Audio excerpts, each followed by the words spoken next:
నమస్కారం. జై శ్రీమన్నారాయణ. తిరుముడి సేవ, తిరువడి సేవ ఏంటో చూద్దాం. మనం అధ్యయన ఉత్సవం అని చెప్పుకుంటూ ఉంటాం. ఇందులో పగల్పత్తు రాపత్తు అనే 21 రోజుల ఉత్సవం ప్రతి సంవత్సరం దివ్యక్షేత్రాలన్నింటిలో జరుగుతూ ఉంటాయి. కొన్ని క్షేత్రాల్లో 21 రోజులు చేస్తే వీళ్ళు బట్టి వసతిని బట్టి కొన్ని క్షేత్రాల్లో 5 రోజులు 3 రోజులు కూడా చేస్తూ ఉంటారు. అసలు పగల్పత్తు అంటే ఏమిటి, రాపత్తు అంటే ఏమిటి? ఆళ్వార్లు రాసిన పాసురాలను 1000 పాసురాలుగా 4 భాగాలుగా విభజించారు.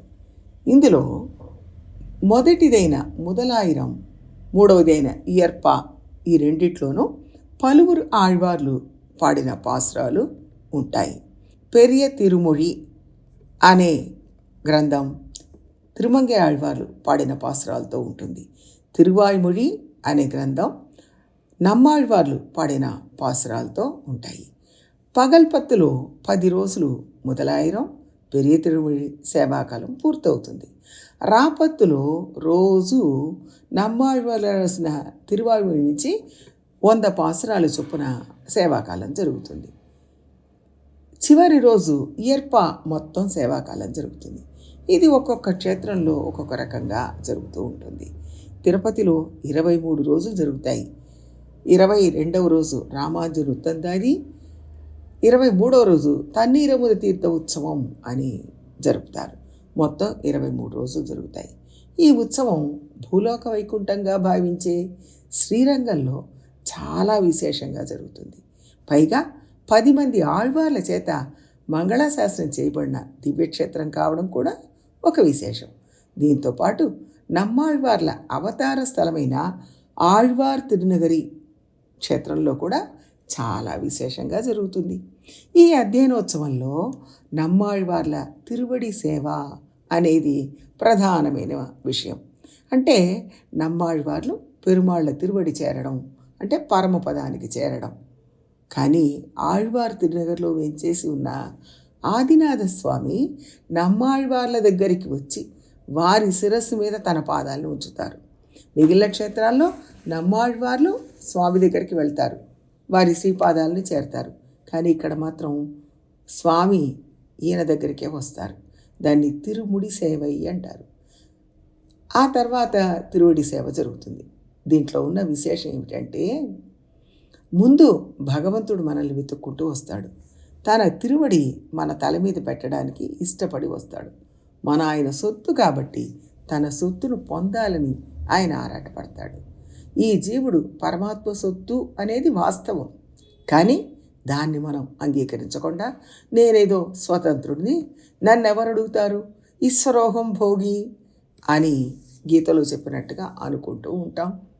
ఈ వాస్తవాన్ని మనం అర్థం చేసుకోవడం కోసం, అంటే పరమాత్మకు జీవాత్మ సొత్తు అనే విషయం అర్థం చేసుకోవడం కోసం ఆయన ఏమేం చేయాలో అవన్నీ చేస్తారు. ఒక పండు స్వతహాగా పండితేనే బాగుంటుంది, దాన్ని బలవంతంగా కొట్టి పండించకూడదు. అలాగే భగవంతుడు ఈ జీవుడు తానుగా వాస్తవాన్ని అర్థం చేసుకునేట్టుగా చేస్తాడు. అర్థం చేసుకున్నప్పుడు తానే నేను మీకు దాసుడిని అని జీవాత్మ ఒప్పుకుంటాడు. అప్పుడు ఆయన ఆనందంగా స్వీకరిస్తాడు. అలాగా పెరుమాళ్ళు తన సొత్తు మీద తన శ్రీపాదాలు ఉంచుతారు. మీ పాదాలు నా తల మీద ఉంచితే చాలు, అది తప్ప నేనేమి అడగను అని నమ్మాళ్వార్లు అన్నారు. కాబట్టి ఆయన మనకు చెప్పవలసినంత చెప్పి, అంటే నమ్మాళ్వార్లు మనకు చెప్పవలసినంత చెప్పి ముందు పెరుమాళ్ళు మన దగ్గరకు వస్తారు. తర్వాత ఆయన గురించి తెలుసుకొని ఆయన పాదాల దగ్గరికి మనం వెళ్ళాలి అనే విషయాన్ని మనకు అర్థమయ్యేట్టు చెప్పడం కోసం ఇక్కడ తిరుముడి సేవ, తిరువడి సేవ రెండు జరుగుతూ ఉంటాయి. ఇంకొకటి, ఆళ్వార్లు ఆయన స్వయంగా వచ్చి తన శిరస్సు మీద పాదాలు ఉంచాలి అని కోరుకున్నారు.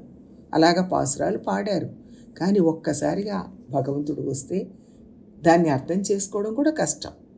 భగవంతుడు తానుగా వచ్చేసినా ఆళ్వార్లు తట్టుకోలేరు, పోనీ రాకుండా ఉన్నా తట్టుకోలేరు.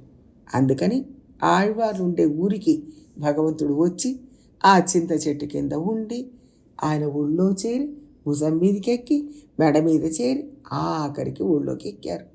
అంటే ఒక బిడ్డకు తల్లి ఎప్పుడు ఏది ఎలా ఇవ్వాలో చూసి చూసి అది భరించగలిగినప్పుడే ఇస్తుంది.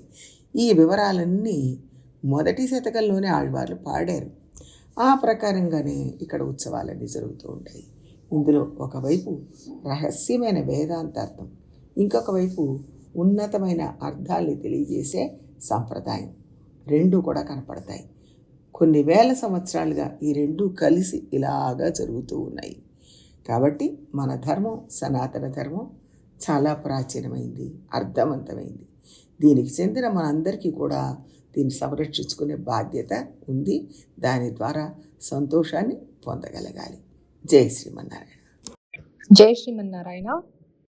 మీకు రోజు ఈ వీడియోలు శ్రీమణిహారం అనే యూట్యూబ్ ఛానల్ నుంచి వస్తున్నాయి. మీరు రోజు విని మీ అభిప్రాయాలు మాకు తెలియజేస్తే బాగుంటుంది. మీ అభిప్రాయాలు మాకు ఎంతో విలువైనవి. దాంతోపాటు శ్రీమణిహారం యూట్యూబ్ ఛానల్ని సబ్స్క్రైబ్ చేసుకొని వీడియోలను లైక్ చేయాలని ఆశిస్తున్నాం. మీ ప్రోత్సాహమే ఈ కార్యక్రమాన్ని ముందుకు సాగించడానికి సహాయపడుతుంది. జై శ్రీమన్నారాయణ.